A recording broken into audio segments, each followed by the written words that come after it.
2 દિવસ પહેલા મને એક છોકરો મળવા આવ્યો. નામ હતું વિપુલ. જોરદાર પર્સનાલિટી, સારામાં સારું સેલ્સ, સારામાં સારું માર્કેટિંગનું નોલેજ અને સારામાં સારી સ્પીચ. મને મળીને કીધું કે જીરલભાઈ, મેં તમારા ઘણા વિડીયો જોયા, પરંતુ મેં ઘણા વખતથી મારા કામ નથી થતા, રિયલ એસ્ટેટમાં મારી પ્રોડક્ટ કોઈ લેતા નથી અને મારો ધંધો ઘણો ડાઉન થતો છે.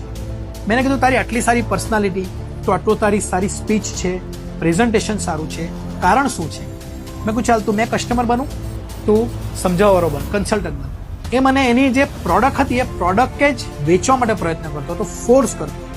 ત્યારે મને સમજાવ્યું કે પ્રોડક્ટ વેચવા માટે પ્રયત્ન નહીં કર, તું સામેવાળા કસ્ટમરનો પોતાનો મિત્ર બન, એને સમજાવ કે આ પ્રોડક્ટ તમારા માટે ખરેખર કેટલી ઉપયોગી છે, ખરેખર એના બેનિફિટ સમજાવો, ખરેખર આ વસ્તુ લેવાથી ફ્યુચરમાં તમને લાભ કેટલા થાય છે, અને ખરેખર જો એ પ્રોડક્ટથી એને લાભ નથી થવાનો તો તે પણ સાચું કહેવો કે આ પ્રોડક્ટ હું વેચવા તો આવ્યો છું, પરંતુ તમારા માટે નથી.